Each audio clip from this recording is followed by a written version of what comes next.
Ever since the launch of the iPhone in 2007, the candy bar form factor has stifled design innovation in smartphones. I'm not going to mince any words out here.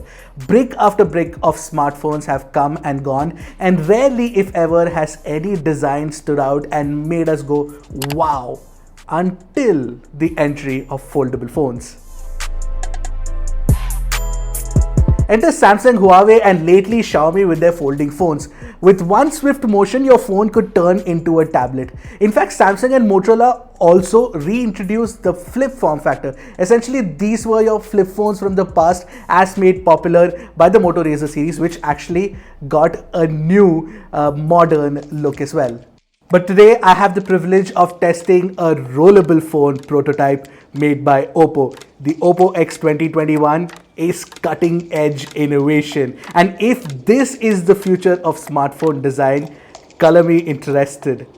Well, my name is Ershad. You're watching My Smart Price, and let's take a look at this awesome piece of technology.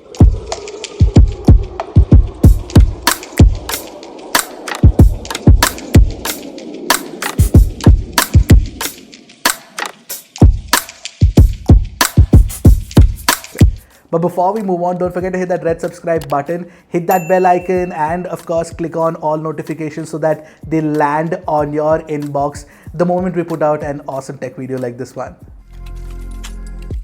The Oppo X 2021 in its normal state is your nondescript candy bar smartphone with a 6.7-inch tall display. But when you open it up like a scroll, it turns into this larger 7.4-inch squarish form factor panel.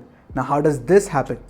Firstly, Oppo uses a new kind of continuous variable OLED screen. Basically, it is a screen that can stretch and expand. It is just some fine display engineering voodoo on showcase here. Now, this stretchable OLED screen is placed unstretched on a roll motor powertrain, which includes a couple of drive motors that can generate a constant force output to expand and retract the display. But the display actually rolls into and out of a 6.8mm axis and slider. It follows a fairly smooth arc. Then there is a 2-in-1 plate with a comb-like structure that can support the display in both its extended and retracted states. Plus, there's a combination of a fixed and a sliding frame. When the display expands, the sliding frame along with the rear battery cover moves the panel seamlessly.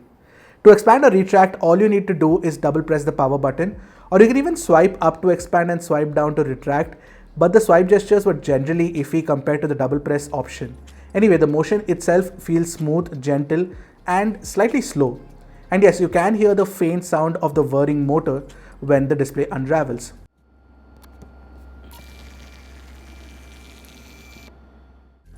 The rear is split into two parts by an angular line that, when expanded, reveals the internal plate, which by the way sounds hollow when tapped.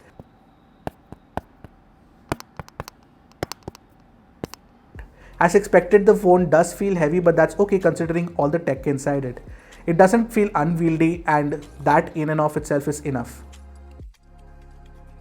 Now, I do have a couple of gripes with the design, and I hope that Oppo can fix it in the future when it makes a commercial variant of this phone. Essentially, when you're holding the phone in the expanded mode in your right hand, you only get a very slim strip compared to the slightly wider strip that you get on the left. What that means is that there is lesser surface area to actually hold onto, and it feels like the phone will kind of topple over. I didn't feel the same way when I was holding the phone with the left hand, obviously because you get more surface area. Plus, the split itself reveals sharp edges at the top and the bottom. There were a couple of occasions when my little finger got caught in between the split where the display was retracting. I'm sure Oppo will fix these issues in a commercial release. Oddly, there is no volume rocker. Don't know why that's the case though. All said and done, I feel that this new form factor of an opening scroll actually feels more natural, intuitive, and seamless in regular everyday usage. In fact, I would go on to say that when these phones become better at engineering, it might be easier to make a slimmer opening scroll phone compared to a foldable phone. Now, the display itself feels extremely strong and tight. That's because Oppo has also added a strong laminate process. Allow me to share my experience with the display in my time with the phone.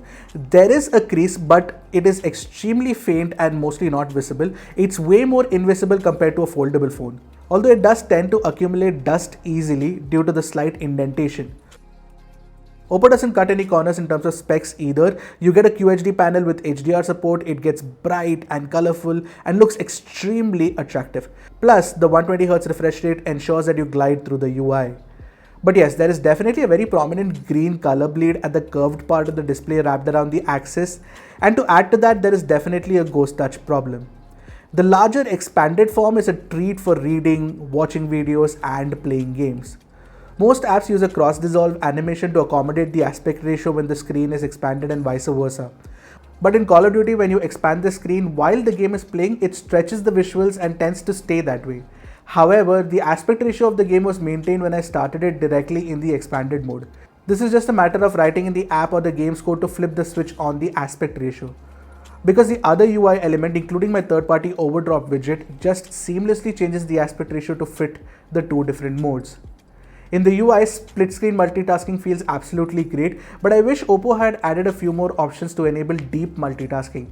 However, Oppo's settings app can actually use the expanded mode to show the menu in a pane on the left and actual settings option on the right. Plus, there's something called parallel spaces which works within the Twitter app. Essentially, it splits the screen in half to show you the tweets in one half and a profile or settings or anything else in the other half. All of this happens pretty intuitively on its own.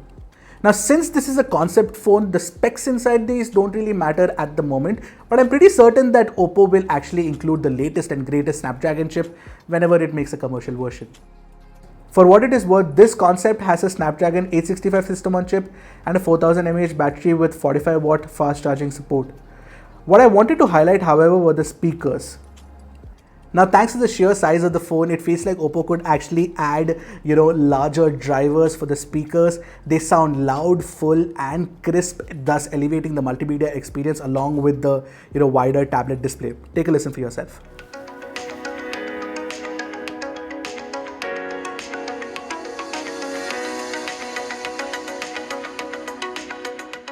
The experience of using the camera when expanded is good too. You get to view more of the scene or subject and frame it better as well.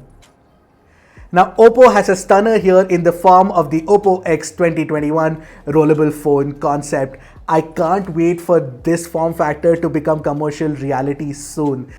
In fact, when compared to foldable phones, I feel that this design actually does a better job of converting a nondescript, candy bar form factor into a tablet with a switch of a button. Now, the only concern here is the long shelf life of the mechanical parts in the form of the two motors inside this phone.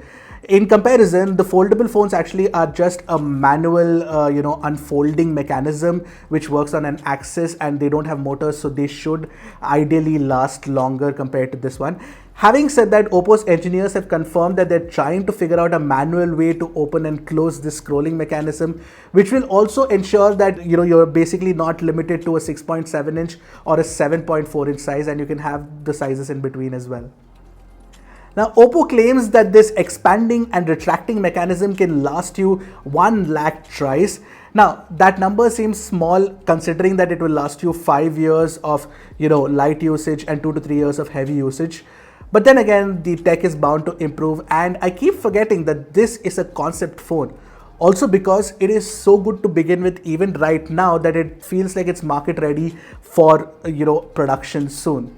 So what did you guys think of the Oppo X 2021 rollable concept phone? I am pretty intrigued and excited for the future of this rollable concept. I hope it becomes a reality. Until next time, this is Aishar from My Smart Price signing off. Goodbye and Godspeed, my friends.